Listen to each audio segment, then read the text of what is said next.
Good evening, ladies and gentlemen of the internet world. It's Mr. Rau here. Oh my gosh, my if you're looking at this on camera, my microphone's like right in my face.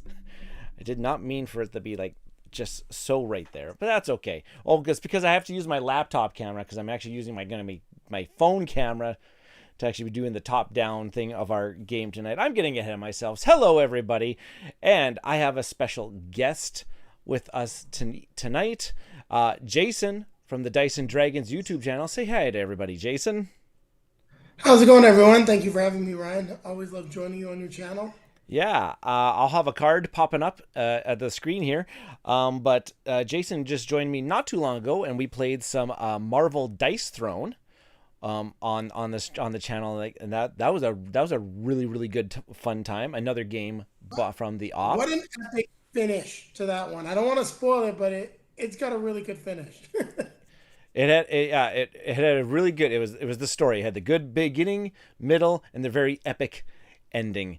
To that into that, and I'm just gonna say good evening to Mr. Sean Fletcher is in the chat for us tonight. And if anybody doesn't know who Sean Fletcher is, I believe he's had a little hand in coming up with the game that we're playing. And of course, I'm playing pun on words and playing on words here. We're gonna be playing Disney's Sorcerer's Arena Epic Alliances, one of the longest titles in board games that I have had the pleasure of covering and reviewing. And I threw it out, and he says just call him Fletch. And yes, he designed the game. And yeah, I threw out the idea because both Jayson and I have received Disney's Sorcerer's Arena. Can I just call it Sorcerer's Arena? Is that okay, Jayson? I think it's fun. Or maybe you should ask Fletch. If we Yeah. if we just call it just Sorcerer's Arena, can we just call it SA? DSA? We both got DSA from the op as a review copy, and I believe Jayson and I have both reviewed the core game on both of our channels. And tonight we are going to be playing with the expansion content, Turn the Tides. Yep, Turning the Tide expansion, and Thrills and Chills expansion. I believe Jayson has covered Turning the Tide on his channel as a separate video. I have not, so this is my first experience with Turning the Tide. This will be one of Jayson's first experiences with Thrills and Chills, I believe. Oh, I guess it will. I've been looking forward to getting this to the table, but it's been a busy couple weeks. Tell me about it. This was a really busy day for me too. I got a new phone. It's not the one that I'm using for my stream, but I did get a new phone, so I'm going to be playing around with some double angles in the very near future. And then I had my kids' parent-teacher interviews were tonight, and so I literally just got to the table mere moments ago as I was setting up. I am going to switch this stream over to our gameplay video, and my gosh, I'm getting way ahead of myself again. Remind everybody who's watching this video that if you have not already liked it, please hit the little like button and subscribe to the channel. They really help out the channel, and hit the notification bell. I'm going live every Tuesday and Thursday evenings. All right, so I'm setting it up. Oh, here we go. Here's my man. Maurice Andrews Jr. is in the chat saying, "Sup, fellas." Maurice was just on the channel just on Tuesday. We played Flamecraft, and that was a lot of fun. Have you heard of Flamecraft, Jayson? I have heard of Flamecraft. I have not yet had the chance to play it, however. Pretty interesting game. Pretty interesting. We'll chat afterwards. And yes, Maurice got smoked. Spoiler alert if you want to go back and you want to watch that video. Which is funny because I actually called out at the beginning of the video, Maurice is going to win by 2 points. And, I ate crow on that statement. All right, let's get set up, Jayson. So, Flamecraft is really good. Gorgeous production on that one, Fletch says. Let's get set up. I am choosing to play Turning the Tide, and I'm going to play the 3 Turning the Tide characters tonight. So we've got, I'll try to hold them up here to the camera here. I've got Stitch, who should be, and I'm expecting to be, the most overpowered character in the game. I'm calling it right now. We've got Davy Jones right there. He's kind of fun. And we've got Moana in there. And I have to say, really like the choice on the acrylic standees. Just saying it right there. Love that. Love that stylistic choice. Really works for this style of game. Really works. And who are you playing, Jayson, in the Thrills and Chills expansion?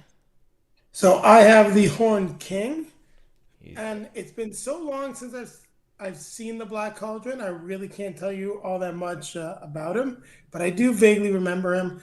I've got Jack Skellington, who everyone should know from The Nightmare Before Christmas, and I'm eager to play him. I think he might actually be the most overpowered character in the game because he's just Jack. He's awesome. Okay, so we're gonna have a showdown. We're gonna have a showdown between Jack Skeleton and Stitch.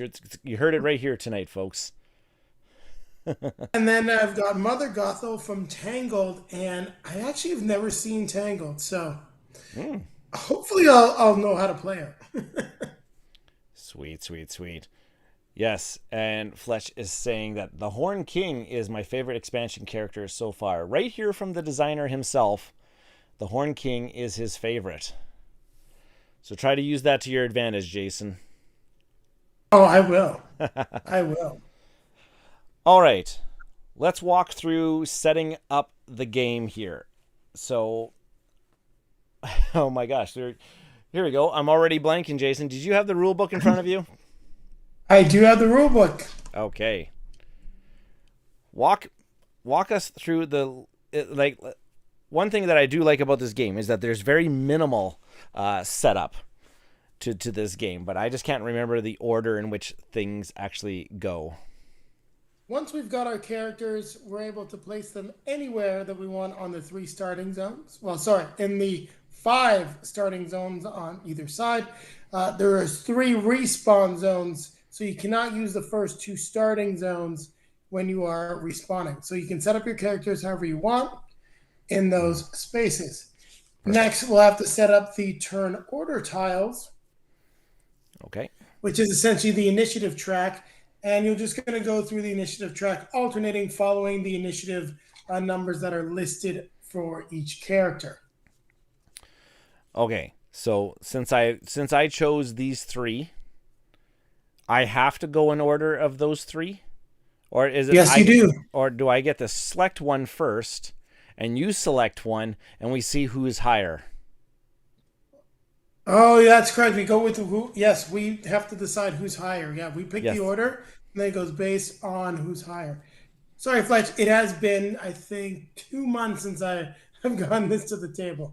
It's been a little bit of time for me as well. So, okay, I am secretly choosing my first character who I want to go first.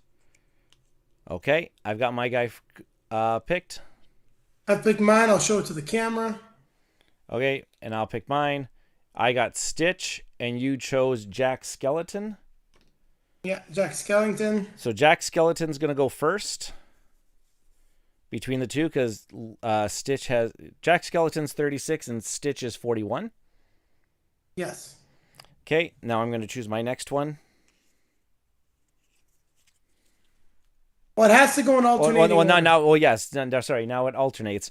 So who's going to be your next character? Well, because of Fletch just speaking highly of him, it's going to definitely be the Horned King. So Horn King goes next. And then I chose Davy Jones.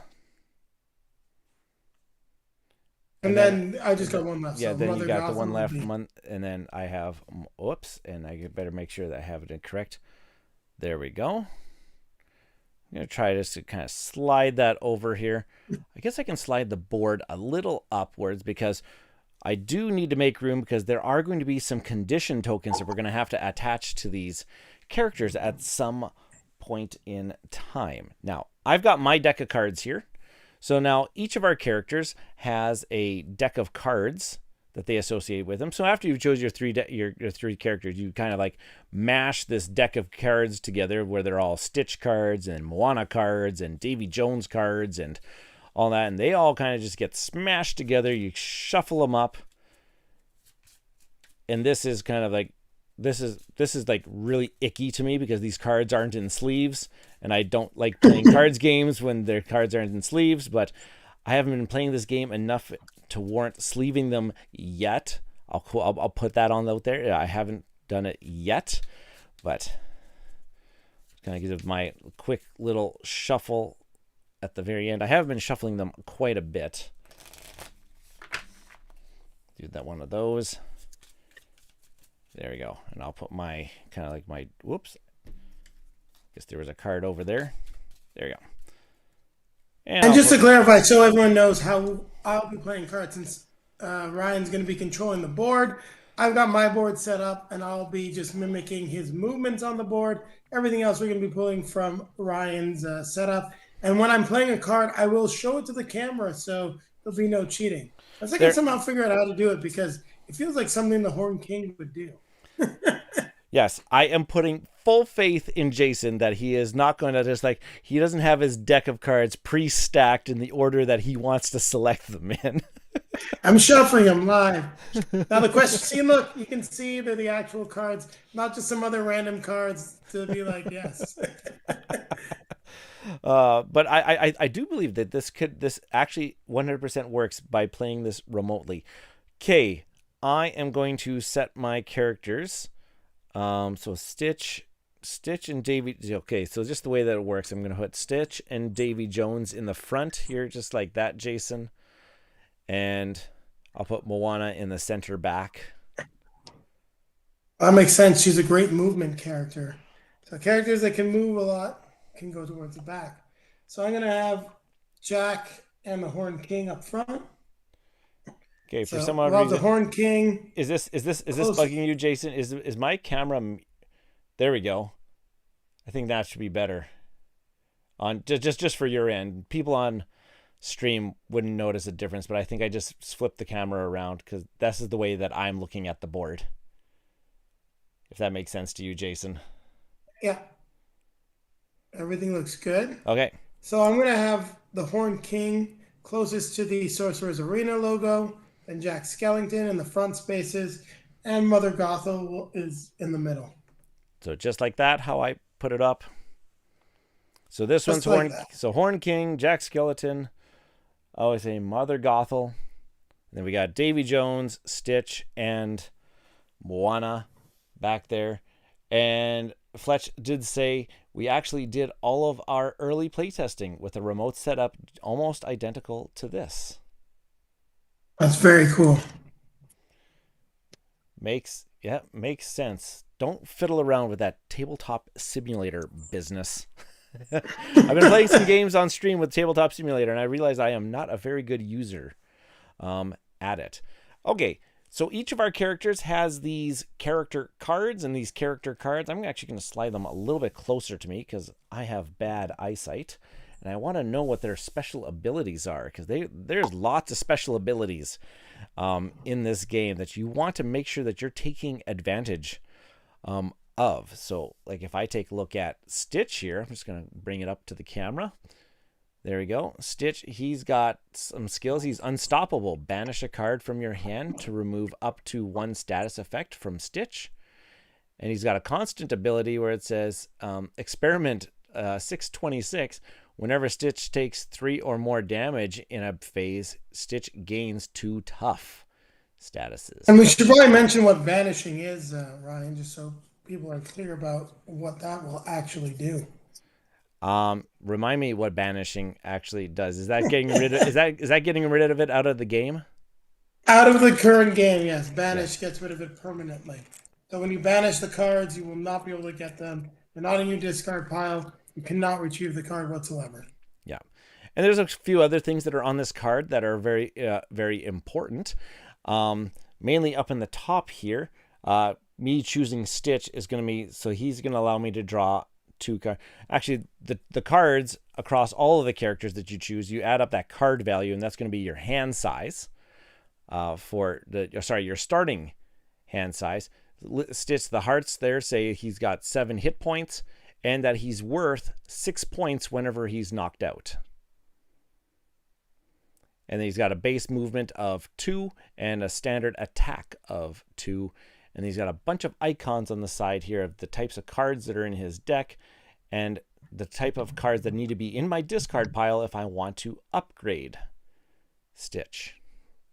Because when I upgrade him, I'm going to be able to flip him over, and he's got now a new ability that we can use. I'll just keep going here. Moana, very similar. She's got 7 health, worth 5 victory points, and she's got the skill of, if there are 2 or fewer ocean tiles in the arena, place an ocean tile in an unoccupied adjacent space. So she's got some interesting things going on with ocean tiles. Now, oops, did I pull those out of the box? I most likely didn't pull those out of the box. So I'll pull those out when I get a chance. And then we've got Davy Jones here. He's got 10 hit points, worth 7 victory points when he's defeated. Skill. Now I believe that is direct. One ally gains 2 curse. Or is that he has to be adjacent to one ally, gains 2 curse? Oh my gosh. I feel really bad right now. I'm looking at these icons. Whoa, grabbing the rule book. Because I got to remember these icons. Because one's about the indirect. No adjacency needed. Thank you, Fletch. That's why we have the designer in the chat. No adjacent. One ally gains 2 cursed. And then the constant ability, if Davy Jones has cursed, whenever an ally with curse deals damage to one or more rivals, Davy Jones can heal 1 damage. Very neat. Very neat. Okay.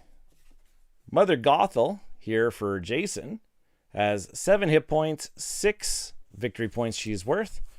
And what's her skill say here? Reveal the top card of a rival summoner's deck if the rival character matching that card is adjacent to Mother Gothel. Its summoner may choose to banish that card. If they do not, Mother Gothel gains Stealthy. Well, that just sounds not fun.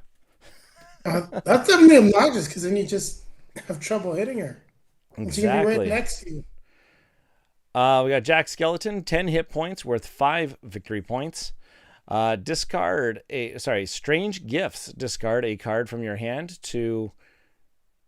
Now, is that one adjacent? That one has to be the adjacent one then. Move a status counter from a status effect on one character to that symbol, a status effect token on one of that character's allies. So he's moving status tokens around. Oh, just indirect. Just indirect. Yeah, so you can move status tokens around. Basically, for example, if Mother Gothel is stealthy, you can just kind of make someone else stealthy further down the line and keep that status constantly in effect. Wow. It probably would work very well with Davy Jones, keeping people cursed for dealing and healing damage. That is some sort of combo that we should probably explore in the near future. And we got the Horn King here. 8 health, 6 victory points he's worth. Move one allied Cauldron Born up to 2 spaces. Oh, right, more tokens I have to grab out of the box. Right, he's got those Cauldron tokens that you're going to hold up there. Yep, you got those Cauldron tokens. And then constant ability, whenever you gain victory point, if there are 2 or fewer Cauldron Born in the arena, place a Cauldron Born in an unoccupied adjacent space. All right. Phew. All right. Those are all the abilities. That's fun. All righty. Where are we at, Jayson? Are we gonna start playing? I think we're good to go. We are good to go. Okay, so I'm gonna draw my initial 6. I think both of us are 6. Yeah, both of us are 6. I've got your characters here just for reference. Yeah. So 1, 2, 3, 4, 5, 6 cards. very interesting smattering of cards here. All right, so let's take a look at where did I put my little phase sheet. We're going to be playing with, I don't know if this is a good idea or a bad idea, based on how I'm excellently explaining how this game works. How the actual gameplay has out is that they have these fancy little turn order sheets. So first off, we check status effects in victory point spaces. Well, it's the beginning of the game. Kind of skipped that for the first one. Yep. And then we can also skip the next one too, because it says return active KO'd character back to the arena. So no one's KO'd right now. If they're KO'd, they could only go in the spaces that are adjacent to Moana or Mother Gothel, or in that very space. Yeah, those spaces, and they're marked with these kind of like these little star styled hexagons. And then you draw one card, and then you get to do the movement, action, skills phase in any order. And you choose one movement thingy to do, one action thingy to do, and one skill. And like I said, you can do these in any order, but you can only do one of them each. Oh, and when a character respawns, they can do so at either end of the board. So not just your starting zone. Thank you. I forgot about that one in our very first gameplay that I ever did. And then someone did to you, and you're like, "Why did I back up?" Yeah. I was like, what? And then at the very end of our turn, we're going to discard down to the maximum hand size, and then we're going to end our turn, and play will proceed to the next person. So, all right. One of the things I really like about this game is the speed of play and the fact that your characters are going to respawn, because I play a lot with my wife, Julian. For those that watch the channel, our channel know that she doesn't like to lose, especially have someone get knocked out of the game. So the respawn element makes things very, very fun for us, because even if it doesn't go your way, you're back in the fight very quickly. All right. I better, just before we get going here, I'm going to find those. I think my Horned King tokens are right there, along with those status effects. I'll put those over here so that I remember where they are. And those water spaces are somewhere. Where did I put them? Oh, there they are. I was like, where did they go? You're going to want to make sure you've got the rules for throws and chills for the new status effects too. Yep, I have I have both expansion rule books handy and ready to go. Though I think Fletch might be a little bit faster in answering our questions rather than us actually reading the rule book. Oh my gosh, I'm so prepared, Jayson. I'm so prepared. All right. He says he might be. So, all right. Let's pitter patter and let's get at her. Jack Skeleton, you're up. So, draw a card. This is not going to be exactly what I want to do, because unfortunately, I'm very limited. So I'm just going to move 1, 2. My standard movement. Fortunately, I can't play a card. So you're gonna have to tell me, where did you move? Oh, sorry, I moved them towards the center space, 1 away. Yeah, exactly.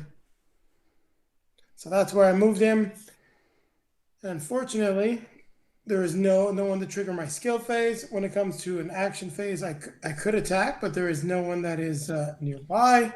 So I unfortunately have to discard a card from my hand at this point. I like that one.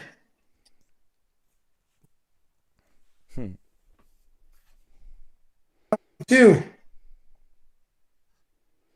On to me. Yeah, on to you. I'm just looking for the card to discard. Okay.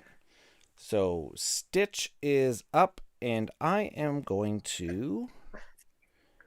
I think that. Nope, that's not a card I want to play. That's not a card I want to play. I think that Stitch here is. He is. I'm going to play this card. Also cute and fluffy. So he says move up to one space. So I'm going to move him kind of into the center spot right there. And then it says if Stitch has an odd number of health, Stitch gains 2 strong. If he has an even number of health, he gains 2 tough. Right now he hasn't taken any damage, so he has an odd number, so he's going to gain 2 strong status effects. So I'm just going to grab somewhere in this massive stack of statuses over here. Ooh. There's somewhere over here. I should have had them sorted out maybe ahead of time. Come on. Hey, what? Nope, no strongs in that stack. Ugh. And no, cursed. No, we're not cursed. We're not immobilized. There we go. Strong. So it kind of slides in there like that. And I'm going to put 2. I've got these dice that I like to use here. So he's got 2 strong on him. And then I'm not attacking because I can't attack. So I guess that's my turn. Unfortunately for you, you do not have to discard a card. Remind me again why I don't have to discard a card. I forget about the. You played a card. Oh, because I played a card. Got it. I discarded a card because I couldn't play a card. I also forgot to draw a card at the beginning of my turn. 1, 2, 3, 4, 5, 6. Yeah, I didn't draw a card at the start of my turn. That would have not changed anything. All right, so time for me to draw a card. I guess we should remind everybody what we're actually trying to do. We're not actually trying to defeat the other side because there is respawn. What we're actually trying to do is gain victory points. So you're trying to gain victory points by controlling these center areas. So if your character is there by the beginning of its next turn, you get a victory point. But you also get victory points for knocking out your opponents. And I believe it's a race until somebody gets to 20 victory points. Am I right, Jayson? Yes. Yes. And you can also adjust the amount of victory points that you're playing to. You've got some rules in Chapter 1 and Chapter 2 for some of the easier setups to make the game go a little quicker. Yes. It's all coming back. It's all coming back to me now. I'm playing Deft Manipulation. Now, you don't need to get the card Ryan because its other effect I cannot trigger because I will not have any rivals that are within range. It's just going to let me move up to 2 spaces. Oh, wait, okay. No, I can't do that, actually. Sorry, I just showed my hand. I have to play something for the Horned King. Oh, yes, it's the Horned King's turn. Yes. Yes. So I'm going to be playing Foul Follower, which will let me move up to 2 spaces. And then I could move up to 1 Allied Cauldronborn up to 2 spaces if I had them in play. So right now, just because I don't want to be wasting cards, I'm playing a card to be able to move him.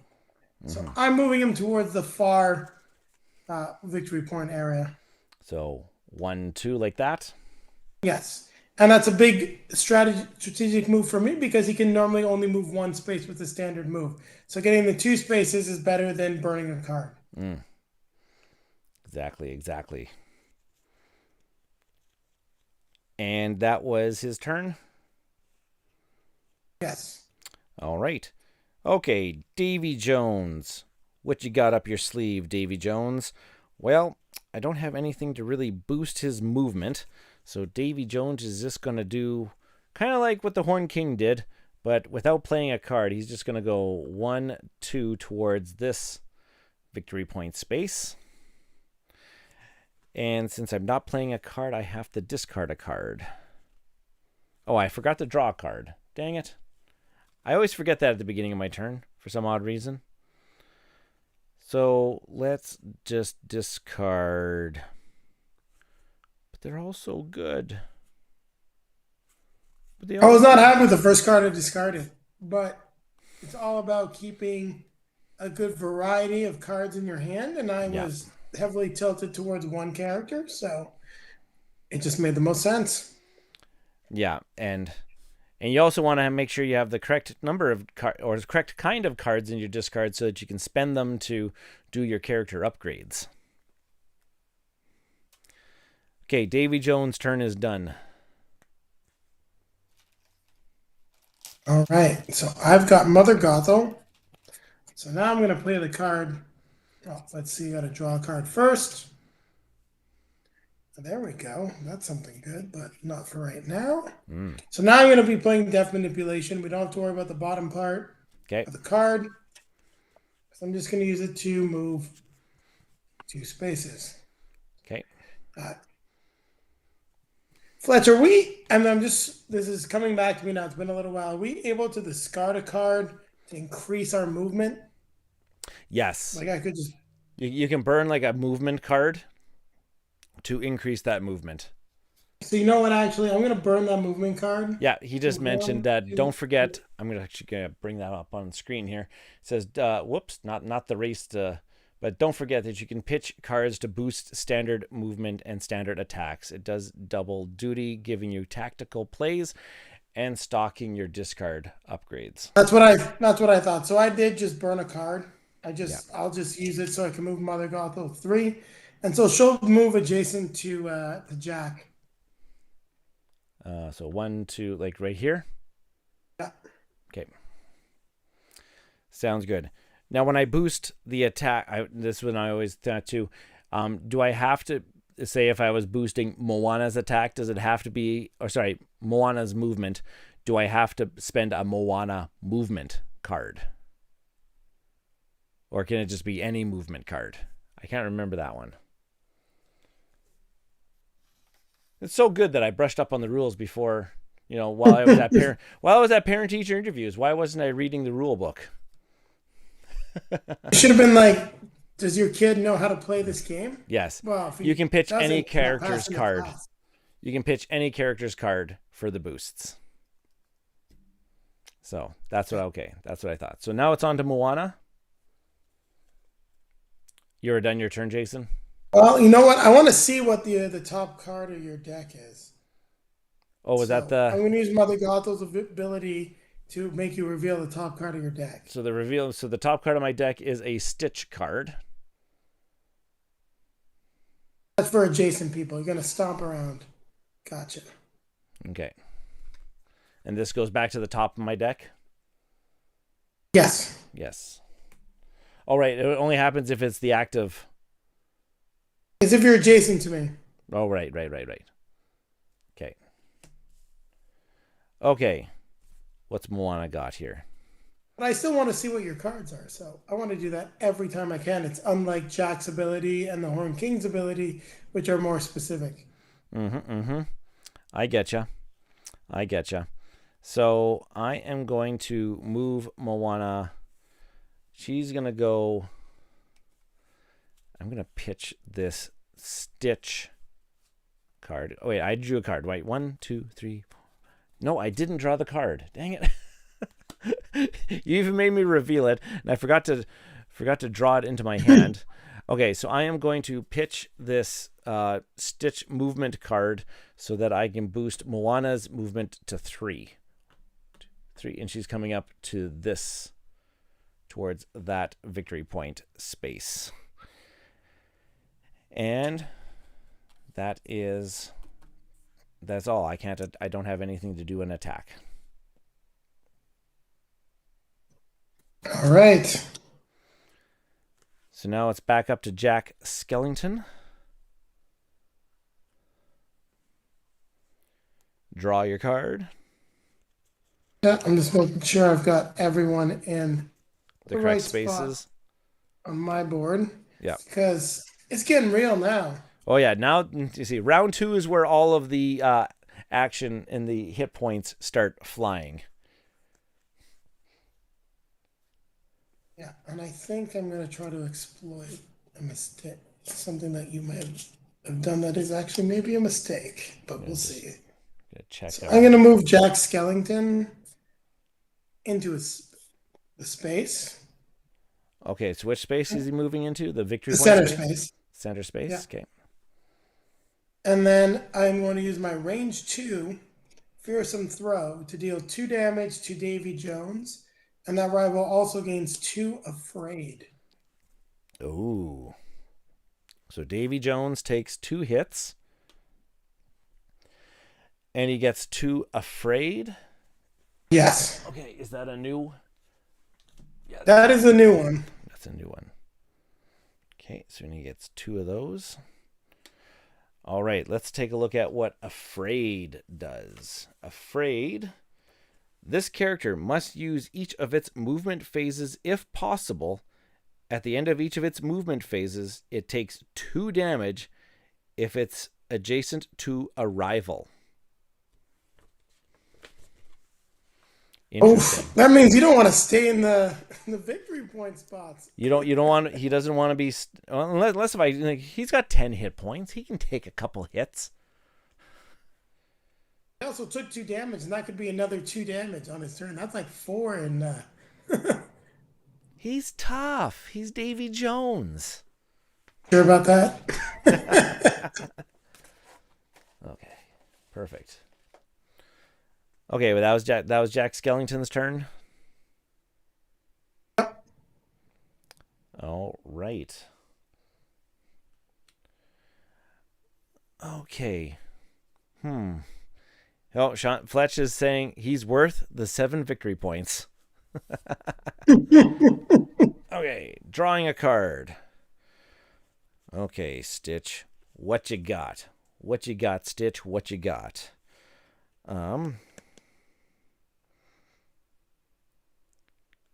and he's got strong. I got to remind myself what strong does. Additional damage. It's just an additional damage. Yeah, so don't forget you've got to run through. You got to check the status effects. I believe you got to remove one. I got to remove one. Yeah, right. We're at the beginning of the turn here. So I got to remove 1, so he's down to 1. And yeah, so add 1 to any damage dealt by this character. Perfect.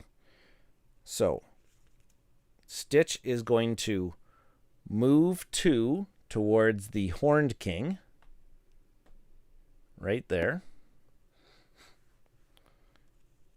And then I'm going to play Stomp Around.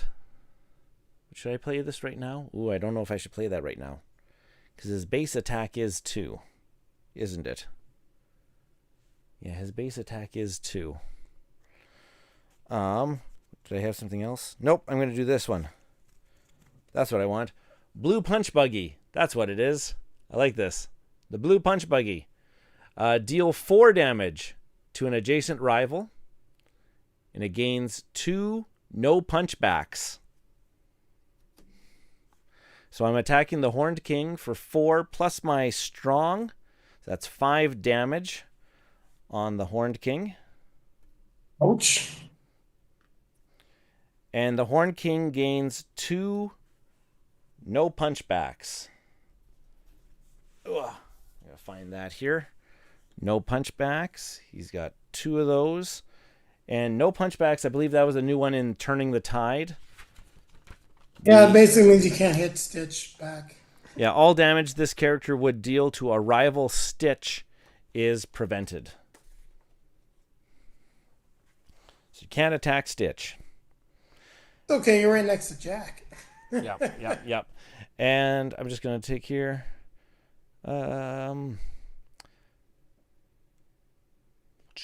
Yeah, no, I'm not going to do that. So that is the end of Stitch's turn.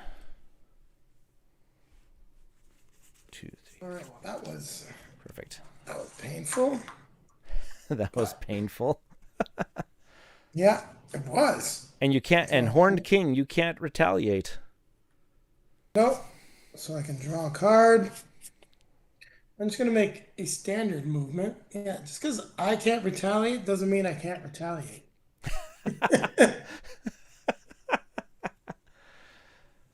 So now's where it gets interesting. Uh-oh. So I'm going to play my Feed the Cauldron, Sorry, I should which lets redu- me I banish should two reduce cards. this no I should reduce this no punchback by 1, right? Yes. Yeah. So banish up to 2 cards from the summoner's discard pile. So get rid of your no your punch buggy. It's gone. I have to banish the blue punch buggy? Yes. Well, that was rude. I'm also gonna say banish the. What else do you have in your discard? So I've got 2 of my blue crystal symbols in a blue in a red orange. Um I guess I guess Something. I guess for strategic wise for you, I'll help you out. 2 of my Chuck the characters, crystal. Chuck the crystal yeah, symbol. yeah, 2 of my characters here have that blue crystal as a requirement for upgrading. And then if there are 2 or fewer cauldron born in the arena, place one in an unoccupied adjacent space. Ooh, So I'm gonna put it right next to Stitch because Stitch, I don't like you right now. okay, so on this space right here, Yes. okay, And Stitch will take 2 damage. ah, because it's the cauldron born that's doing the damage, It's the cauldron born that's doing the damage. not the horned king. Interesting. So take 2 damage. Okay.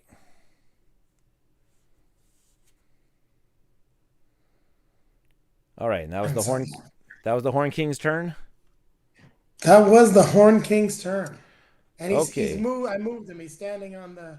He's the king of the hill. I'm trying to get at least a victory point out of this. Oh, sorry, you moved the horn king to the victory point Yeah. So spot. there, and then move the cauldron over to in front of Stitch because it's in the J. Yeah. There Okay, you go. there we go. That okay, I got the. Okay, small favorite asks, could you rotate the characters to face the side of the board so the camera can see their faces rather than the edges? Yeah. Just rotate them so that they're facing. Oh, So these that guys they're down here. no, the standees. Rotate the standees sideways. Oh, to lay them down like this. Just rotate them towards the camera. Oh, that that would actually kind of like that. Does that work? To face the side of the board. Perfect. Oh, okay, perfect.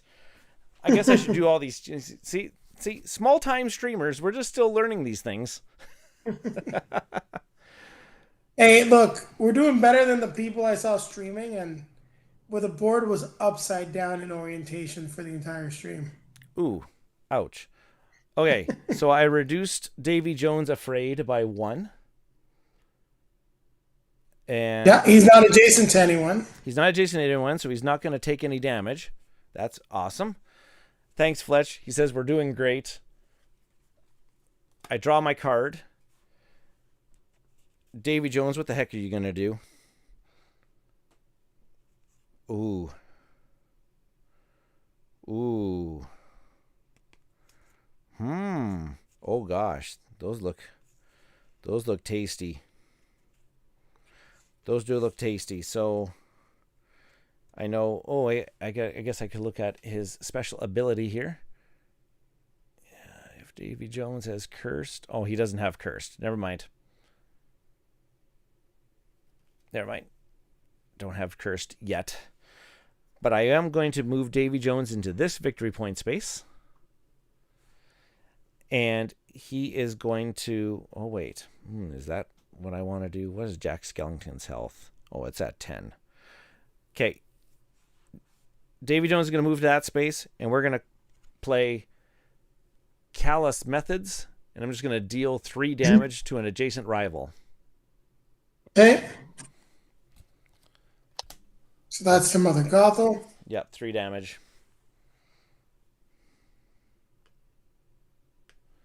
And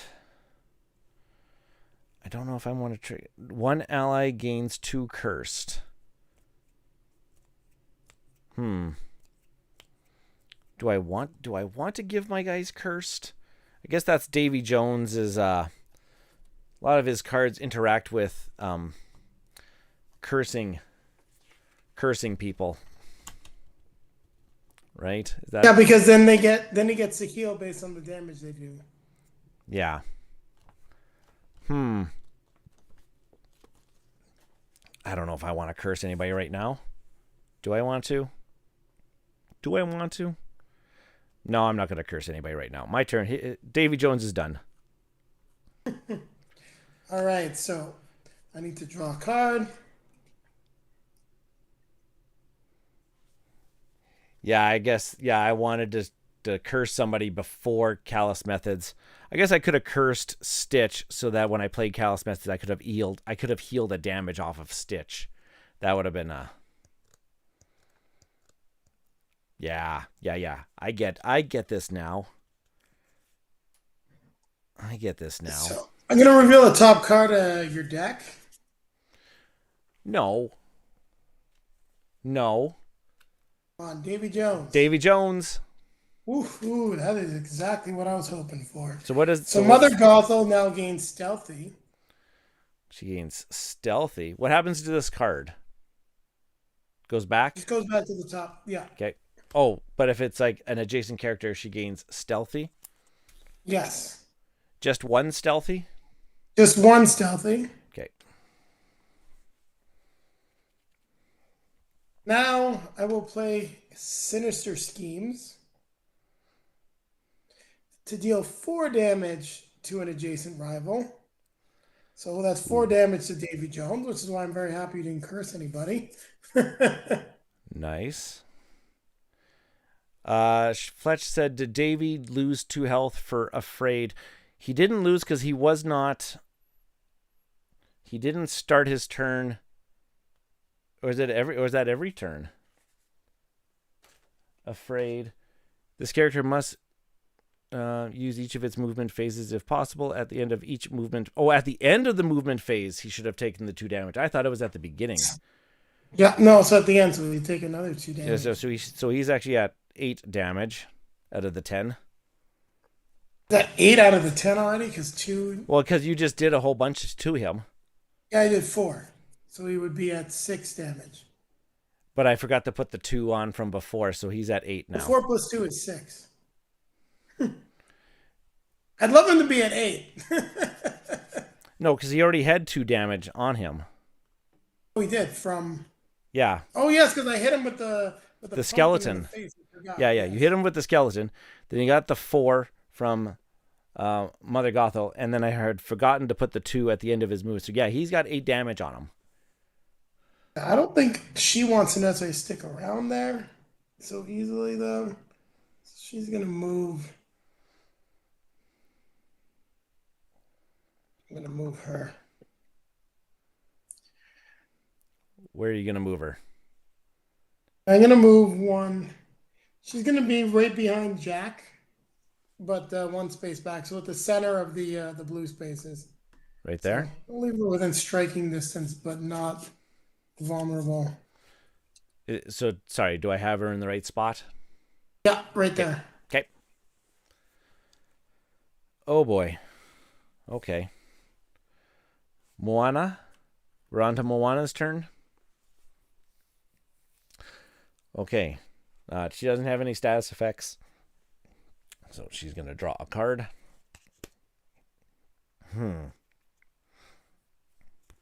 Okay. What's that Horned King at? 5, hey? Perfect. Ooh. 1, 2. No, that doesn't work. I'm just going to go. So first things first is I am going to strike that Horned King with my oar, with an oar strike. That's 3 damage. That's 3 damage. So that takes him to 8. So he's knocked out. Yep. Perfect. I'm going to discard that card first.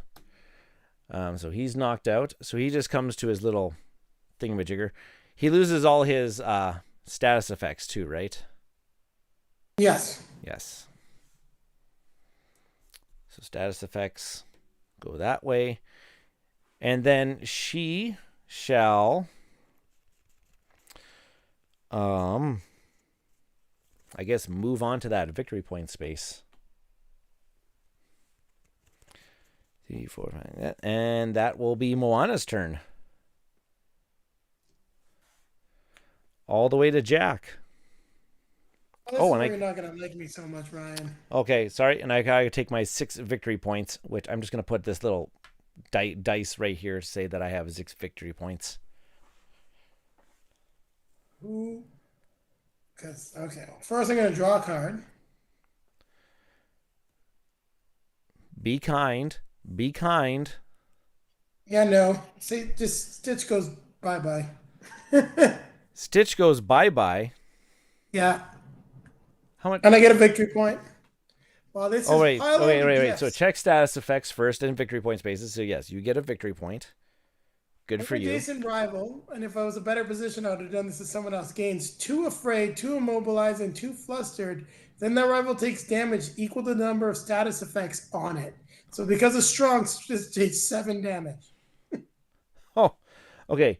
Wait, which card are you playing? Because I want to hold it up to the camera. Pile on the gifts, which is just such Pile on the gifts. So 1 adjacent. Rival gains 2 afraid, 2 immobilized, 2 flustered. Then that rival takes damage equal to the number of stat effects on. That is ridiculous. Okay, status effects, not status tokens. Right? So different effects. So it's 1, 2. There. This would cause 3, but since he has, that's 4 damage. So he only takes 4 damage. But he's still hanging on? He'll still be hanging on by 1 health. Oh, wait. Well, then you know what? Let's get rid of Davy Jones then instead. Is it ranged? No, I'm just going to move. I haven't moved yet. Oh, okay. So you'll move first? Yeah. And then play pile on the gifts? Exactly. Yeah, because then Davy Jones gets... I don't even... You only had 2 health, right? He only had 2 health left, yeah. Well, then if you only had 2 health... Yeah. Yeah, okay. Unless if you really wanted to take Stitch down. Stitch is worth 6 victory points. He is, but it's not worth necessarily that much damage. Okay, so Davy Jones is getting taken out. No, I'm going to... I'll wait. Because you still... actually, you know what? Because I thought I could get Stitch this turn. I wanted him out this turn so that he would be in a bad position for next turn. Yeah, so yeah, he would have 2. Yeah, he would have 4 different status effects on him, so he would get dealt 4 damage. Yeah, and Stitch only has 2 damage on him. Hanging on by 1. We're hanging on by 1. Do you want to do that to Stitch? No, I'm going to do something else. Okay. That's a really good card, though. That's a really good card. It is. It is. I'm just debating if I'm going to... I'm definitely going to whack Stitch. The question is, how hard do I want to whack him? And Davy Jones isn't a problem because I can whack him after Stitch's turn. I wanted to slow Stitch down this specific turn. I like how we went all like New York, New Jersey gangster. I'm going to whack him. I'm going to whack him good.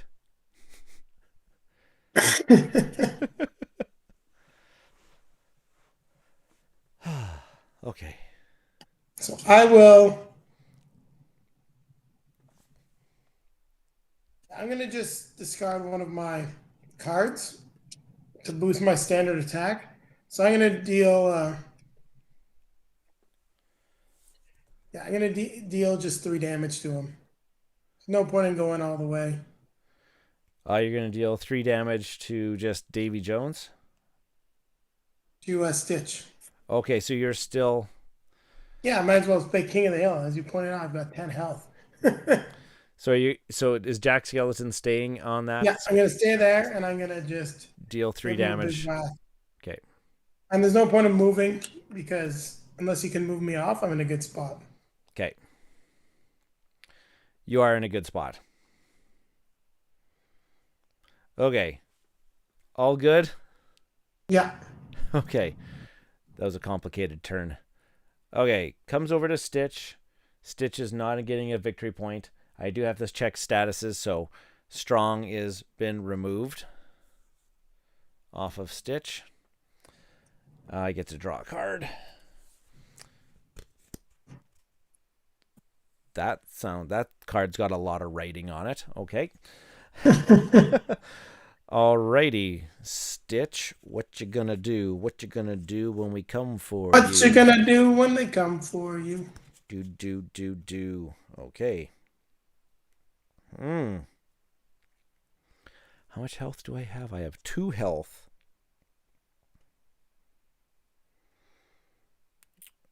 Ooh. How much does Horned King's little guys, these cauldrons guys, have? Just 1 health? It does not say, on at least on his card. You want to check the rule book. Health points 1. Yep. Health points 1. They have health points. When a character token takes any damage, it's KO'd and removed from the arena. They cannot have status effects on them. Okay. Yeah. So they just have 1 little health, which is interesting. But I think, oh boy, what do we got going on here? Stealthy. That's one that I have to remind myself on. I may only use a rival summoner may only use direct effect on this character if they first banish a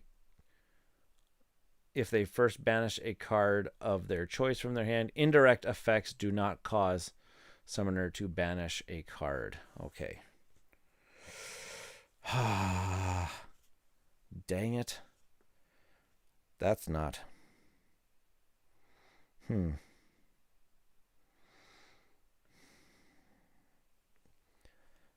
My gosh. Where are you? That card's not going to do anything for me. Oh, okay. I'll do this. I'm going to first do an attack. I'm going to play Stomp Around. I'm going to deal 2 damage to an adjacent rival, so 2 damage to Jack Skeleton. Okay. If Stitch has an even number of health, which he does, he's down to 2 health, you gain an additional attack phase this turn. And so then I am going to then play, because he does a standard attack of 2. So then I'm going to play Plasma Cannons as an additional attack. If he has an even numbered of health, he can deal 3 damage divided as I choose between up to 3 rivals within range of 2. But I'm just going to deal 2 damage to Jack and 1 damage to this Horned King token. Okay.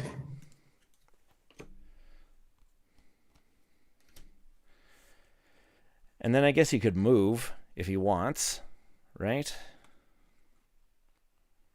I guess he could move if he wants, but do I want to move? Yeah, you know what? He is going to move. He's going to just move right here in front of Moana. And that is his turn. I now get to respawn the Horned King. That you do. Where do you want to respawn him? Just because it kind of suits what I want to do. I'm going to have him spawn on your side, not far away from Davy Jones. So this space? Yeah. Okay. And then I'm going to...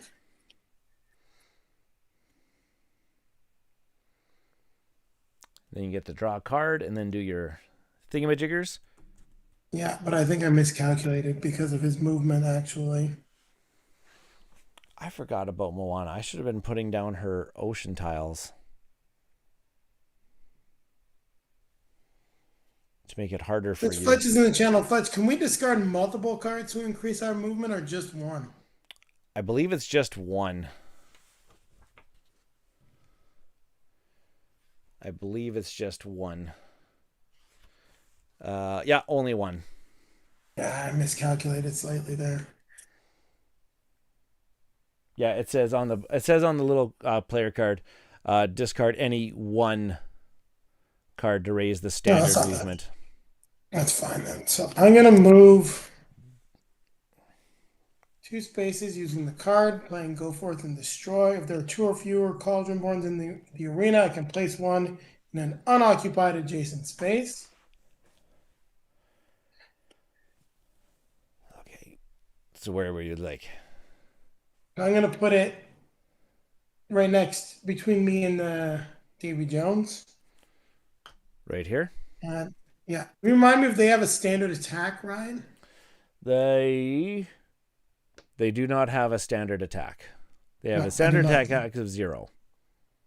No, that's what I thought. So no, he will go right there, and that will be the end of my turn. Okay. All right, so Davy Jones is going to get a victory point for being on that spot. His Afraid is going to go away. I get to draw a card. I should have whacked him. Should have whacked him good, boss. Okay, he's not. It's not like he's in great shape. Okay. Yeah, no, Stitch is in kind of bad shape. Moana's doing okay. So do you know what? I think I am going to... Oh, okay. Dang it, she's got that stealthy. But Jack Skeleton, I can start whittling away at Jack Skeleton, though. I think. Can, but then you just get closer. Well, I yeah. moved 2 spaces with the Horn King, Ryan. Oh, sorry, I missed that. Where did So you he's move? so the cauldron is right next to Davy Jones, and I'm just behind it. Right there. Sorry, I missed that. Okay. Yeah, move it over by 1. Just because I'd be no towards the top by 1 each character. Like that?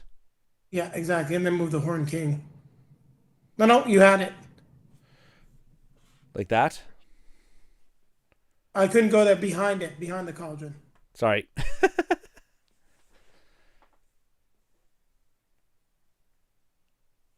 Like it's just No, like that. that's illegal. So just slide each of them up, like just straight up by 1. Like that. Yes. Okay. Okay. Okay. I think we're good. Okay. Okay, gosh. Do. Okay. Okay, that one's not that useful. That one is not useful. Gosh. Okay. I am going to use Davy Jones' ability. I'm going to give Stitch 2 Cursed. I just got to find the Cursed stack. Where is the Cursed? There they are. And give Stitch 2 Cursed.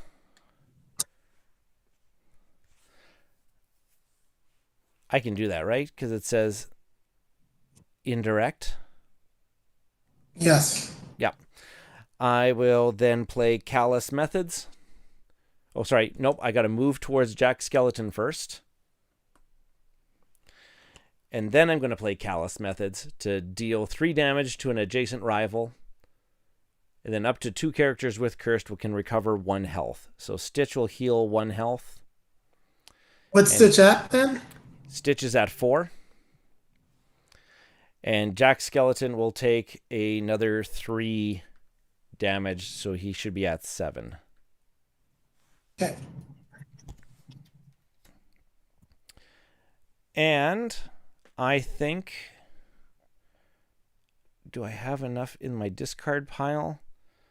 I do have enough in my discard pile. I am going to upgrade Davy Jones. Well, wait. Well, no, I'm looking at the wrong color. Dang it. Oh. No, I was looking at the wrong color. Can't upgrade Davy Jones. So Davy Jones' turn's done. This Mother Gothel. Yep, so she loses her stealthy. Yeah, that's okay. I don't need that for right now. He left me a nice opening because I have the right card here. So I'm going to play Move in the Shadows. So I go to move up to 2 spaces. Ooh. 1, 2. And then it Sorry, says... where are you moving? I'm moving it... I'll tell you when I end up because I get to move up to 2 spaces. If you're adjacent to a rival, you get another movement phase this turn. Ooh. And you get to draw a card. So I get to draw another card. So then I will move one more time into the open victory point space. Oh, okay. And he's got 2 health left. Davy Jones does have 2 health left, yes.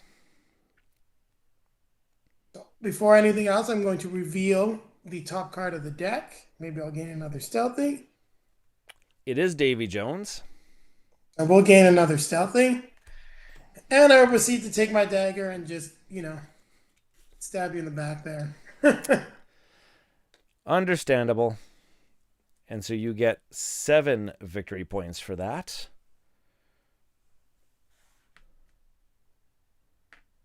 So you are at 8 victory points.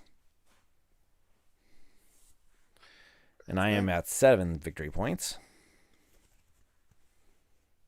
And that is her turn. Perfect. Okay. On to Moana. She doesn't have any status effects. She is on a victory point space, though, so she gets a victory point. So we're tied at 8 victory points each. Oh.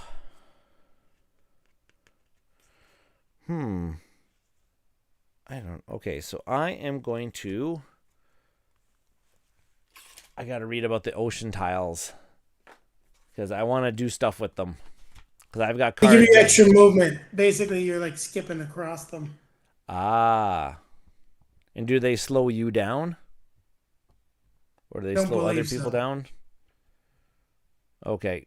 When an oceanic character moves onto, through, or this space, that character is active. Okay. Oh, okay. Right on. Let's go. Okay, I know that she pairs very well with Ariel because Ariel can move across them as being an oceanic character. Yeah. Okay, I'm going to put a ocean tile in between me and Jack Skeleton. No. I am going to... She gets an extra movement? Yes. Okay. Oh, I wish it... Okay. Oh. These dang cards in my hand. Wait. Did I draw a card? 1, 2, 3, 4. I only have 5 cards in my hand. I think I need to draw a card. Well, I thought I drew a card. I can't remember. Whoever was paying attention in the chat, did I draw a card? I don't think I drew a card. Huh. Whatever. I'll do. I thought I did draw a card. Because I did play an extra card with Stitch that one turn. So I was down 1 extra card. Yeah, it's okay, Flash. It's my bad. I can't remember if I drew a card or not. I think I did. Because I think I'm down 1 card. Because I played an extra card on Stitch's turn that one time. That is fine. I just wish I could have... I was trying to plot my next move, so I missed it, Ryan. I'm sorry. Yeah, that is 100% fine. That is 100% fine by me. I am just going to... How much does Jack Skeleton have? He's got 4 health left. No, 3 health left. What is he at? 7. Oh, yeah. So then Moana's going to go across the ocean tile and then right here. So right in front of Stitch. She's going to go right there. And she's going to hit Jack Skeleton with her oar for 3 damage. You just like whacking me with oars, don't you? Why not? And that's enough 3 damage to take out Jack Skeleton. And for another 5 victory points. And so 5. So another 3, another 4 takes it up to 6, and another 1. So I'm at 13 victory points. And that is Moana's turn. Right, so it's my turn. Mm-hmm. Oh, yeah, so now it's back to Jack Skeleton, who just got knocked out. That's okay. I actually have the right card to deal with that type of a situation. Ooh, interesting. Oh, ouch. Wow, that's a cool card, but not what I'm doing. Because Jack can just come back on the side where I'm kind of in your face. So over right here or here? The top one? They're in the middle there. Oh, right in the middle? Okay. Yeah. And then I will move. I'm going to get right in there. And I will play Scary Face. So 1 adjacent rival gains 2 afraid. So that will be Stitch. Stitch gets 2 afraid. And he takes 2 damage. So 2 afraid. And he takes 2 damage. So he's at 1 health. So 1 health. Yep. He's at 1 health. Did I put Jack Skeleton in the right place? You did. Okay. That's where I figured you'd go. All right. Now it's Jack Skeleton's turn. That is Jack Skeleton's turn. Okay. Stitch comes over here. No victory points. Each of these status effects goes down by 1. Cursed. I guess remember when a status effect is removed from this curse. Oh, and so whenever the status counter is removed from Cursed during the starting phase, this character is dealt 1 damage. So Stitch is defeated. Oh, do you get the you do get to respawn him right away though? Yeah, because status effects takes into effect first. Yeah. So, but that's still some. I'll take those victory points. Yeah, what do you get? You get 6? 6 victory points, and you're completely out of position.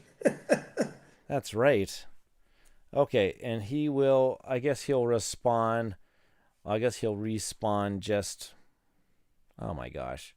Yeah, I'll respawn right behind Jack Skeleton. Hey, David, the eclectic camel himself. Welcome to the stream. Thank you for joining us for some Disney Sorcerer's Arena. Okay, respawned Stitch. He is going to draw a card. My gosh, did I even shuffle these cards? I don't know. You got like all the doubles already. Yeah, but I'm just I haven't been drawing any like extra movement. This is on your stack of unplayed games. You should try it out, David. It is surprisingly and deceptively good.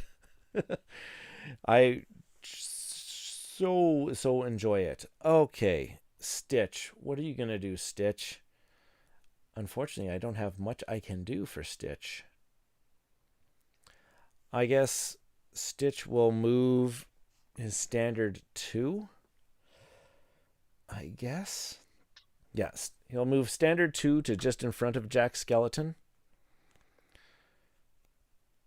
And I will discard this Forbidden Treasures card to boost up his standard attack to deal Jack Skeleton 3 damage.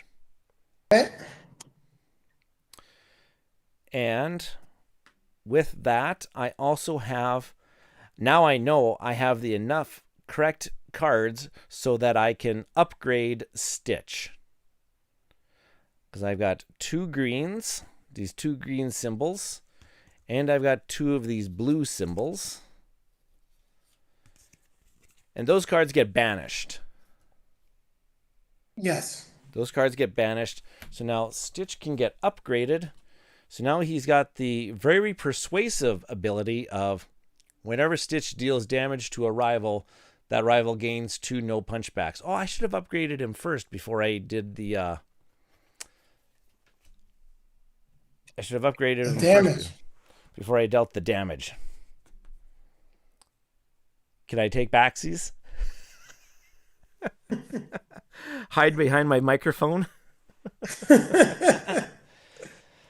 Okay. Stitch's turn is done. All right. So I'm going to go ahead, as you reminded me, Ryan, and banish the cards to upgrade the Horn King. Horn King is going to get upgraded, so he's banishing the those 2 symboled cards there, and he will now have the ability of Wretched Army. At the beginning of each rival's starting phase, that rival takes 1 damage for each of your Cauldron-born they are adjacent to. Nasty. So I'm going to then move the Horn King into the center spot. Okay. By discarding a movement card. Yeah. I'll then use my skill to move 2 spaces with my Cauldron-born, so he's directly behind Stitch. And then I'll play Our Hour Has Arrived, which will deal 3 damage to Stitch and knock you out of your upgraded status. Wait. What did you play? Our Hour Has Arrived. Our Hour Has Arrived. I'm pulling out the card right now so I can give it right there. Look at that artwork. So fun. Allied Cauldron-born of your choice deals 3 damage to 1 rival adjacent to them. That rival is upgraded. OMG. Okay, I can see why Fletch likes this character so much. So 3 damage to Stitch, and Stitch is no longer upgraded. I know, you're just like, I upgraded him. I'm like, no, he didn't. Yeah, so I discard. Oh my gosh, that just set me back. That was really cool. That'll be my turn. Well, of course it was. Of course it would be. Okay, Davy Jones gets spawned onto the board. He's going to be placed right behind Jack Skellington. We just have a big old cluster going on over here. Yeah, it's just a brawl. This is just standing in a phone booth, punching each other in the face. What's our victory point total at now? You are at 14, and I am at 13. 14 and 13. Okay, what is Davy Jones going to do? That card is still not useful. Oh, okay, that looks neat. But I don't know how I can position myself so that it would...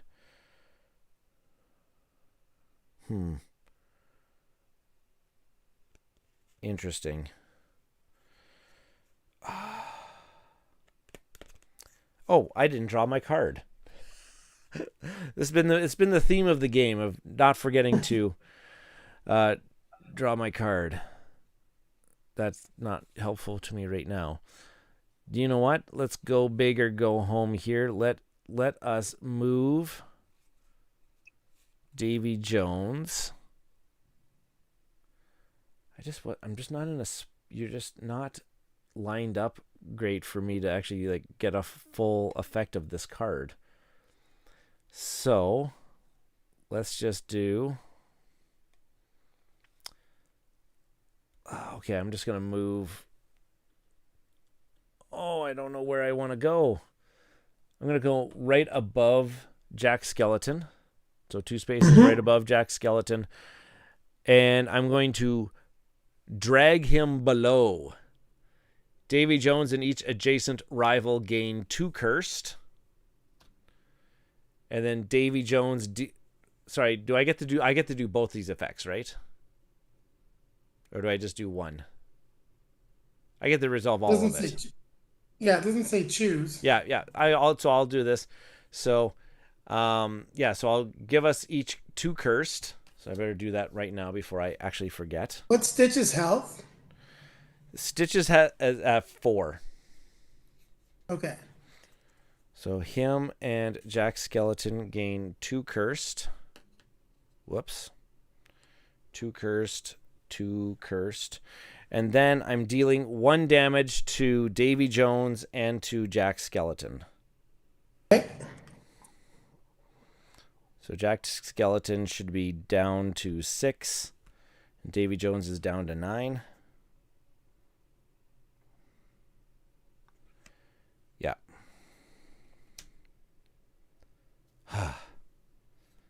That's that. That is that. All right. I So feel Mother Gothel, I get to draw a card. Yeah, Fletch says play it the whole. You do everything on the whole card. And David said he was definitely looking forward to trying it out. Only so many opportunities. Agreed.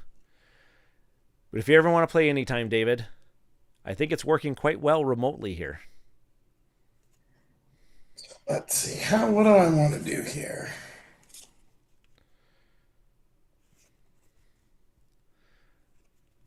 Now we're getting crunchy. Because what do you need here? You're at 14. You only need 6 victory points left. I get 1 victory point. Who are we at? Oh, we're at Mother Gothel. Yeah, so you get another victory point. So you're at 12. You're at 50. You only need 5 more victory points. Yeah, Oh no. Oh no, and Stitch is vulnerable. Let me put it this way. You're lucky because the card didn't come up. Yay, the card draw actually worked in my favor. You're not going to like this card anyway, so. I'm going to move 1, Oh, 2. right. He's Fletch is reminding us that every time you gain a victory point, you get a zombie. Whenever you gain victory point, if there are 2 or fewer Cauldron-born in the arena. Oh, really? Even if it's... I thought that only applied to when he got the victory points. Is that just whenever the player gets the victory point, or whenever the Horned King gets a victory point? I guess it's referring to you. It says when you. Oh, yeah? So we played that wrong. I should have had a lot more Cauldrons in play. So whenever you're gaining victory points, it's if you have 2 or fewer. Yeah. You should have more Cauldrons in play. Yeah, we missed that. I was under the assumption, but I misread because, literacy is still a thing in the world, and I did not I read it as the Horn King, but it says you, whenever you gain a victory point. Yeah, so I should have definitely been able to do more with the Cauldrons. That's okay. Yeah. So in any case, I'm moving towards Stitch. Okay, so do you want to put a Cauldron down? Yeah, on Moana's water tile. So I'm moving to be right behind Stitch. Moving right here? Yeah, and I'm going to play... Looking to see if I've got something that I need here. If I can... I am actually going to upgrade Mother Gothel now. I think I can finally. Can I? Yes, I can. No. You're not allowed to. And what that lets me do is, immediately after upgrading Mother Gothel, choose a rival summoner to reveal their hand. So I need to see your entire hand. Oh. Choose and banish up to 2 revealed cards for the same character. Yeah. You're just mean. Thrills and Chills is mean. So I've got Grandma Tala's Guidance. Move 3 spaces and I can recover health. Yeah, so that's... I can recruit the Fallen. This is if you have a KO'd character. Okay. I have We Know the Way. It's also a Moana card. It says move 1 ally to an unoccupied space adjacent to an ocean tile. Yeah. And then I have Ore Strike. So definitely banish the Ore Strike. Done. And then go ahead and banish her movement card as well. This one? The one. Yeah. This one? Yes. Now my hand size is down to 2. And then 3. I will play Expert Control. Which lets me deal 3 damage to an adjacent rival, so deal 3 damage to Stitch. So he's up to 6. And Moana, if I'm not mistaken, is characterized as a princess. So I get to deal 1 damage to each princess character in the arena. So Moana takes a single damage. Yep, right up there at the top there, it says Moana is a princess. And then I heal 2. Sorry, what happened to Moana? You take 1 damage. 1 damage. And because I hit 2 characters, I heal 2 damage from that. You heal 2 damage. So Mother Gothel. Oh, and you've got the Horn King in the wrong spot, Ryan. He's in the middle. The very middle space? I think you moved the wrong character. Yeah, he's there. It's Mother Gothel that's behind Stitch. That's it. Never mind. Yep. Okay. So which means, did she gain? She gained stealthy this turn, right? Well, no, I have to reveal the top card of your deck, and then we're going to see if I got stealthy. Moana. No, I'm not next to Moana. So you don't gain the stealthy back. No. Got it. Huh, okay. Is it my turn? Yes. My gosh. Your turns take so long. Moana is not on a victory point space. She doesn't have any status effects, so she'll draw a card. Oh my goodness gracious. I'm just happy you got rid of your damn Ore Strike.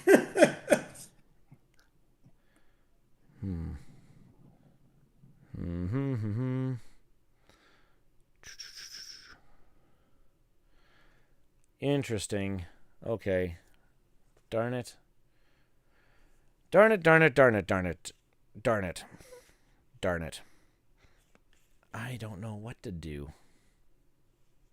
Everybody is What's Stitch's health? Stitch is at 1? He's at 1. Stitch is at 1. Everybody, Stitch is down to 1.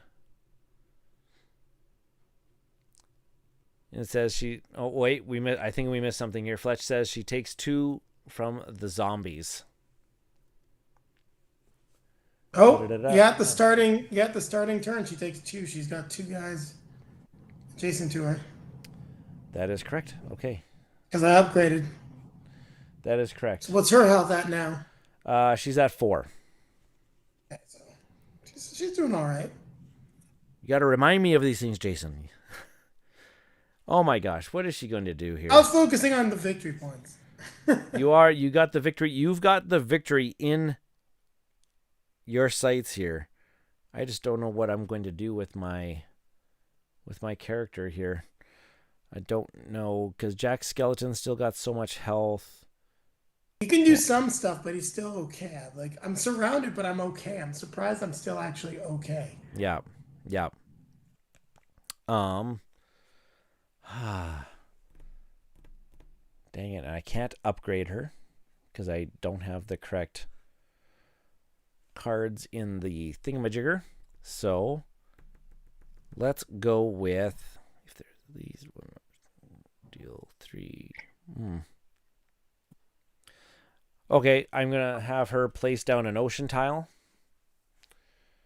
as her special ability.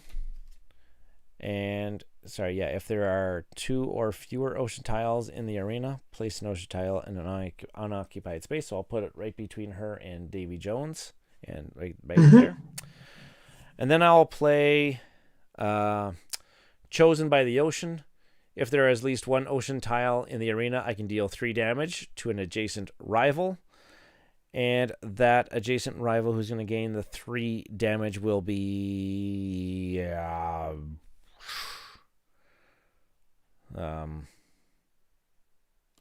let's see here. 3 would take her to... let's do that against Mother Gothel. We'll gain 3 because she's not adjacent. She is not adjacent. So I guess we'll just do Jack Skeleton. And then if there are at least 2 ocean tiles in the arena, Moana can recover 2 health. So she only has 1 hit point. There is not 3 ocean tiles in the arena, so that'll go like that. That was her attack thingamajigger, and she will then move to the victory point space right there. Okay.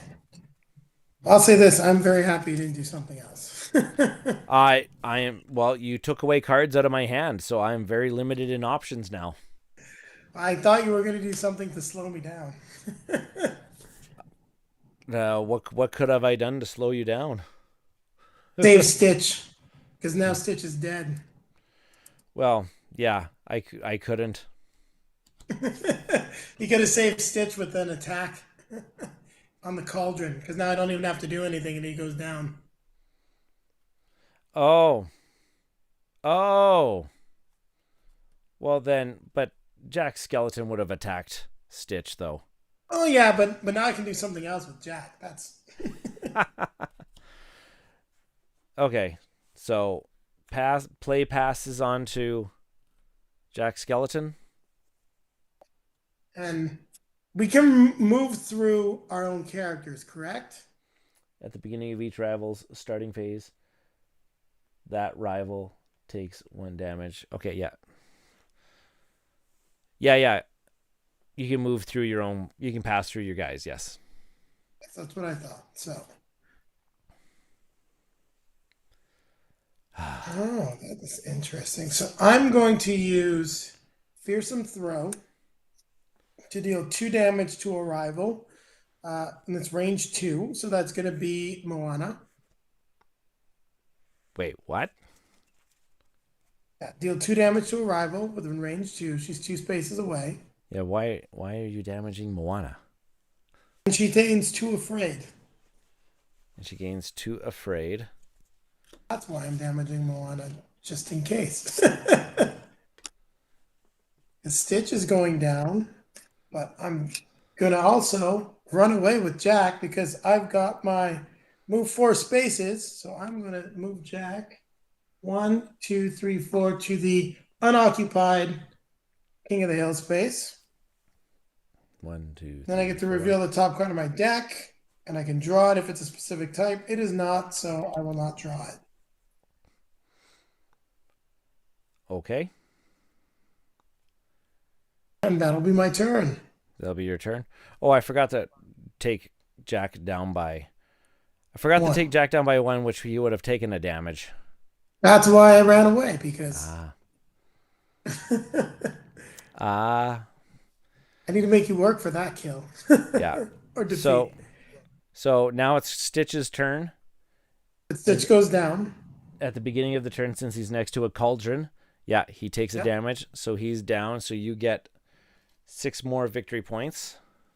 Puts me at what, 21? You are at 21. Yeah, so this is the last round now. Okay. But does Stitch get to come back? Yes. Oh yeah. Never mind. I had something else in my mind. I don't know why. The whole point was slowing you down. You're just not in the good spot, and Right. I'm harder to hit with my most weakest character. Yes. Was the whole point of that. Yeah. So if I put Stitch right there, and then I draw my card.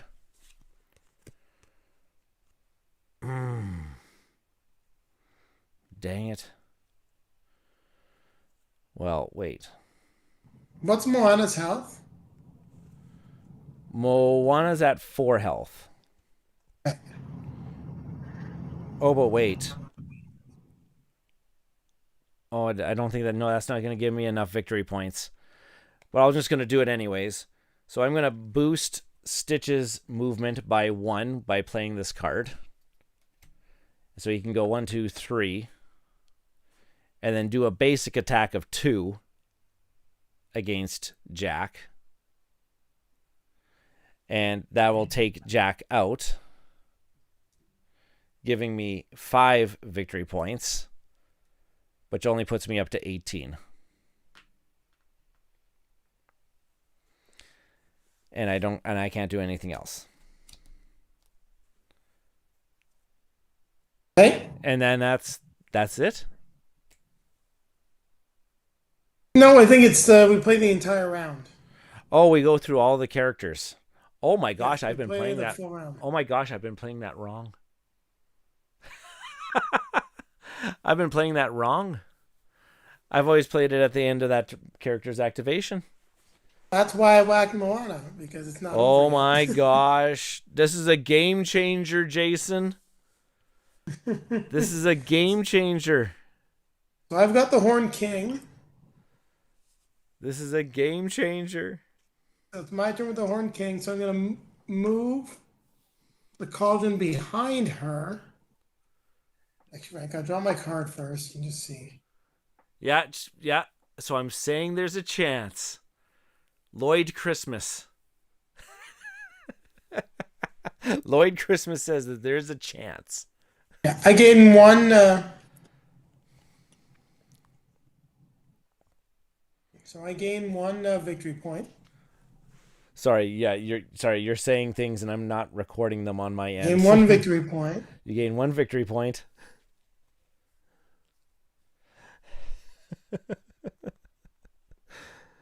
So then I'm going to, yeah, and then I move. So I move the one. I move one cauldron behind Moana. One cauldron right here. Yeah, actually, you know what? Further in the corner, I can move it 2 spaces as long as it's adjacent to her. Okay. I'm going to move the other cauldron that's in front 2 spaces to be adjacent to her.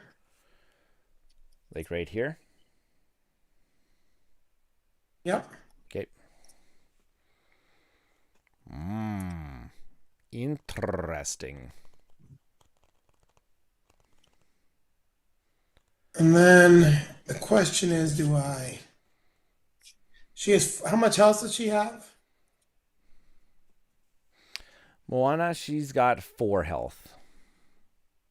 So I'm going to hit her.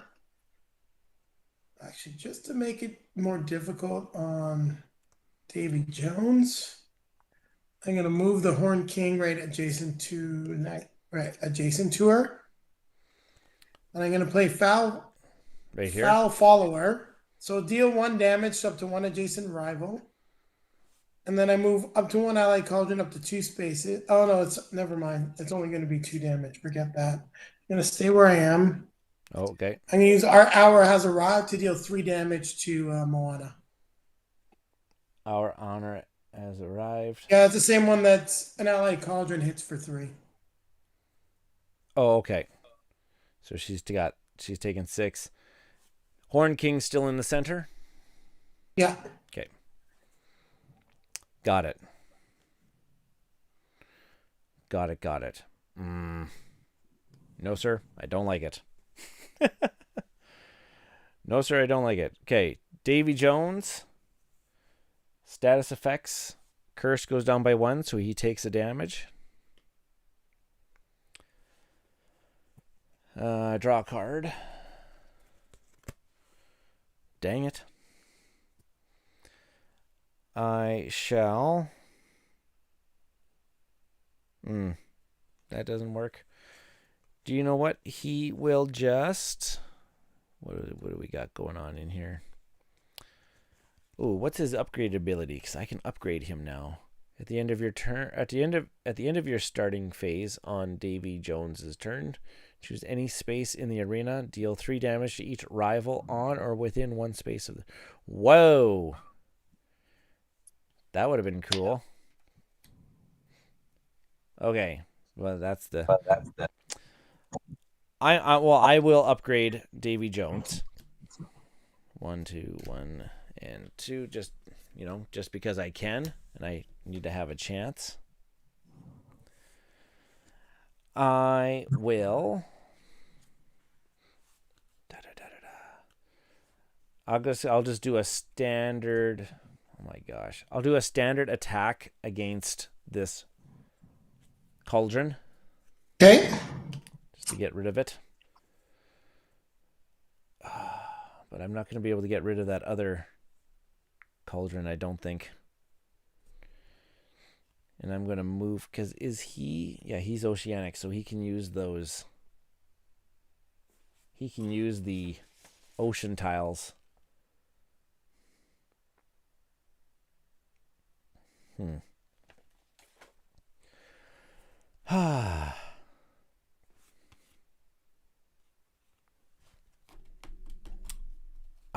I don't like this. Davy Jones will come across the ocean tiles to end up there. No, there. What's his special ability? No, he's because he's oceanic.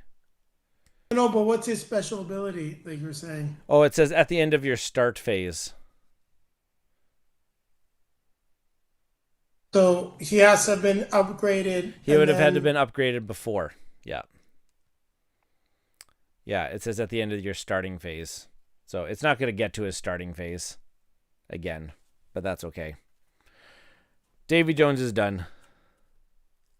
Mother Gothel.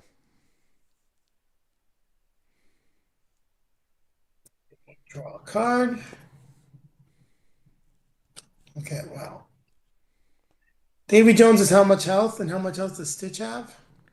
I think Stitch is full. Stitch is full health.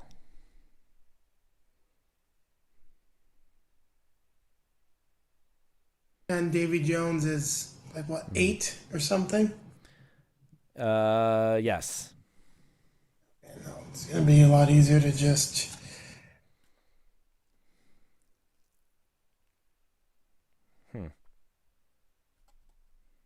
I need to move for Mother Gothel. I need to move 3. So I'm gonna move 1, 2, 3 to that space right next to Moana. I'm gonna discard my movement card. And then I'll deal 3 damage. Oh, I'm gonna reveal a card because maybe I'll gain stealthy. Okay. Oh, sorry. No, it's Davy Jones. So no stealthy. no, I'm adjacent to him. I'm in the middle, on the ocean tile, like the one between. Oh, you're this one. Yeah, for both of them. So then, yes, you So do gain stealthy. And then I'll deal 3 damage to an adjacent rival. So I'll deal 3 damage to Moana. And that takes her out. Yeah, and I get to draw a card.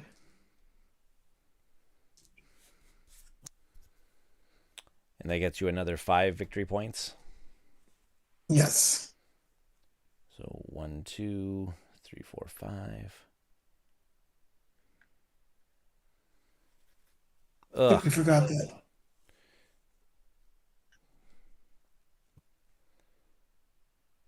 All good? Yep, and that'll be the end of the turn. Cool. Okay, so Moana gets to respawn. Can she respawn on ocean tiles? That would have been awesome. No. Blah. I don't know what to do. Have to. What is the victory point gap? Big.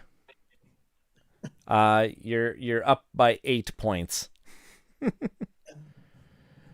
You're up by 8, and I don't think that I can make up 8 points. You took out Jack already because you just didn't take him off the board. Oh, I didn't take him off the board. That's correct. Yeah, no. Horn King has full health, and Lady Gothel has 6 health. I can't do 6 damage to her. I guess I need to draw a card. Yeah, no, I can't do 6 damage. So, her turn's is useless. Yeah, it's the end of the game. I can't do anything with her to gain any more victory points. Good game, thrills and chills. That was a good game, and I made a couple mistakes, but yeah, I totally see what Fletcher's saying about the Horn King, because I think I would have had more fun with him if we were spawning more cauldrons. Yeah, and what was that ability again? That ability was whenever you gain a victory point, if there's 2 or fewer cauldrons, you get to place a cauldron onto the board. Also, I found that Jack's gift card was very, very strong. And Mother Gothel is a lot more fun to play than I thought she would be. Oh, it's all about like that revealing and like the manipulation of the future. Oh, that was I think that was brutal. Like you were, it was still pretty close, and then the moment I'm like, get rid of these cards, it was the it's Yeah, literally called Crushed Dreams. that is so cool. This just reignited my passion for this game. I really enjoyed that. I really enjoyed these characters. I didn't use their abilities to the best to probably the best. Well, I had upgraded Stitch, and then you just took that away from me. Beauty of the Horned King. I don't think that I actually activated Stitch's ability. This I think I missed this one. Whenever Stitch takes 3 or more damage, I think that might have happened at least once. He is supposed to gain a tough status. Yeah, he was supposed to gain a tough status whenever he. I think that may have happened at least maybe once. I think it did, Um, but I don't remember if it happened more than once before you were knocked out. yeah, yeah. That's true. That's true. I think the one time that I remember it happening for sure, you got knocked out. Hmm. That's also fairly true. Oh, such a We can great. always go back and check the tape. We can, if we ever so choose. I'm just gonna go back. We're gonna just switch on the chat screen over here. We'll have some. Oh, Fletch says we'll have some news soon about expansion number 3 That's great. because I want a little bit more of this. I want to start mixing these. These guys were so cool. That Horned King, I want to play with him some more. That was pretty cool. That was really, really cool. Jack Skeleton seemed really neat. He had some neat things going on with him. The afraid status is very interesting, and that's all about positioning to make sure that once you give someone afraid, if they can't get away from people, it's like you use Jack with afraid and the Horn King, you can just corner people and they're just taking damage at the Mm-hmm. end of their movement phase Mm-hmm. constantly. Mm-hmm. There's nothing they can do about it. Right? Oh, awesome. Thank you, Jayson, for playing with me tonight. This was awesome. Thank you for inviting me. And I really like Mother Gothel. It's no surprise. I like the evil manipulation characters. It's like playing Dune Imperium. I try to play the good guys. It just never works in my favor. Give me the Baron. And then I'm playing the Baron. I'm like, oh, this is great. Fletch made a really interesting point here. I'm just going to bring it up on the screen here. It says, Jack pairs well with Sullied to make the taunt tough combo last way too long. Oh, yeah. Oh, man. Yeah, just moving the toughs and the taunts around Yep. and just keeping them around. Ooh, nasty. Okay, I just need to play this game some more just to explain all these combos. This is one of my favorite skirmishy type of games because the system is not complicated. No. The system is very nicely straightforward. I like it. But there's a lot of depth to the system and a lot of ways the characters work well together. Yeah, and you don't have to play with that upgrading. You don't have to play with that if you don't want to. Like if you want to make this more family friendly. But Mother Goth is just so fun. I like taking stuff and banishing it from your hand forever. Oh, I agree. That ability, whenever you can take things away from people, man, that's actually why I like playing back in like my Magic the Gathering days or even any other collectible card games. I'm always the mill player. I like milling people's decks. I was always the mill guy. Get things out of there.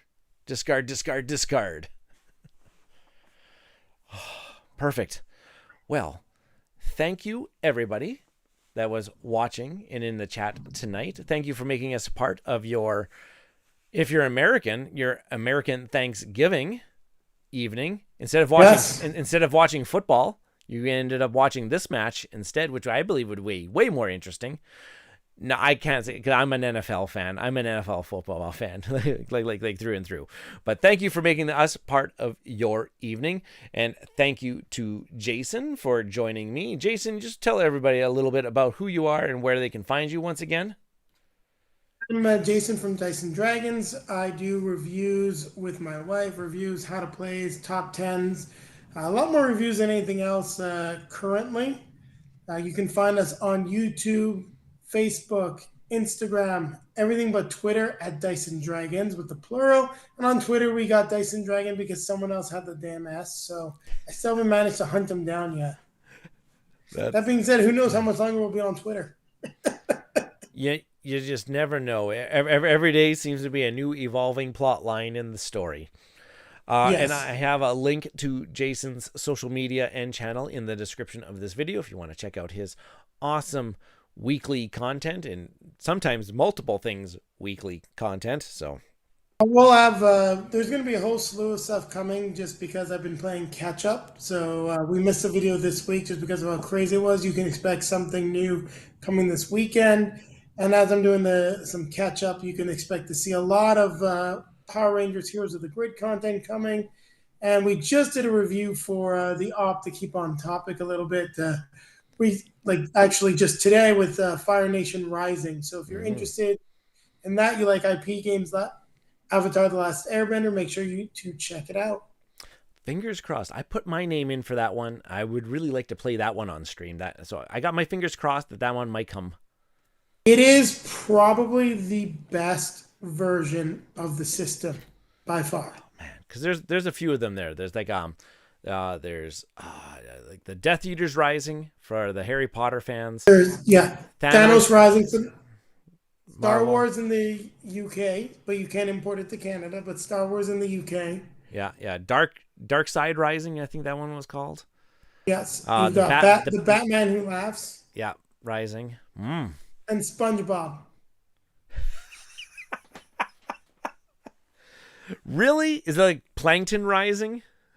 Something like that, and they changed the name a little bit, but there is the SpongeBob one. Because I'm thinking that is the only one we do not have in our collection. You want to hunt it down though, right? No, not really. It's just not really our thing. I have enough of these games, and Thanos and Darkseid don't play differently enough. And Batman Who Laughs and Fire Nation play fairly similar in terms of their progression tracks. I'd say it's really the theme. Fire Nation Rising you can take out with just like anyone, and you're good to go. Yeah, it's very family friendly, much like the show. So, and my son and I have started exploring Avatar, so he would be all fired up if I brought home or I had arrive in the mail a Avatar board game. So he would be amped up. Just be happy, Ryan, or sort of not happy, but be glad that you will not have to spend a boatload of money on the adventure system game version of Avatar. They were working on one like Teenage Mutant Ninja Turtles. Oh, okay. But they stopped making it because IDW stopped making games. Got it. Yes, that would have got in your wallet pretty bad. Sweet. Alrighty. Well, thank you everybody for joining us for this awesome game session of Disney Sorcerer's Arena Epic Alliances, one of the longest board game titles out there. But it is ever so good. And now that there's a plethora of characters to combine into some seemingly unlimited number of combinations you can make with these characters, I want to start exploring that a little bit. We just played with just the expansion characters, so we had the Turning the Tide. Did I get that right? Turning Tide? Yep, Turning the Tide. Turning the Tide expansion. And the Thrills and Chills expansions, we just pitted them against one another. Thrills and Chills came out ahead by about 8 points. So pretty tight game. It's been pretty tight. After having played both, I definitely say I like Thrills and Chills more. They seem like fun characters. These other characters, like Stitch, has some pretty good things going on. I didn't utilize Davy Jones's ability about doing the cursing thing, because then he has also cards that can heal those curses. Benefit, yeah, you can heal them. But all right, well, ladies and gentlemen, I think it is that time of the show. We're going to say good evening. I'm just going to remind everybody to, if you haven't already, like the video, Subscribe to the channel if you haven't already. Subscriptions really help out the channel, and they're free. It's free entertainment week after week after week. And hit the notification bell if you are subscribed so you get notified every Tuesday and Thursday when we're going live. And to kind of give you a sneak peek behind the curtain, the next couple weeks are going to be very busy in the Rau household here. So I don't have anything like scheduled with other content creators. I'm just going to be exploring some quick games that I can set up solo. So I'm going to be playing through the trilogy of games from AEG and Flat Out Games. I'm going to be streaming Verdant, Calico, and Cascadia over the next 3 sessions. It should be a lot of fun. So if you're interested in any of those and how the solo play works, come join me next Tuesday, next Thursday, and the following Tuesday. Jayson, it's been a blast like always. Thank you very much for having me. I look forward to our next, whenever we get our Kickstarter excess or value session going. I thought it was going to be out in ring, but that's going to be done. And I think we're all a little bit short on time, unfortunately. and cash. We're short on cash too at this stage in the year. So, unfortunately. Thankfully, there's so many unplayed games here that I don't need to worry about it. I don't think we're short on games to play while we are waiting to what we're going to spend our money on next. All right, folks, we are going to both say good evening, and I'll see you next week. Cheers. Cheers. Take care, everyone.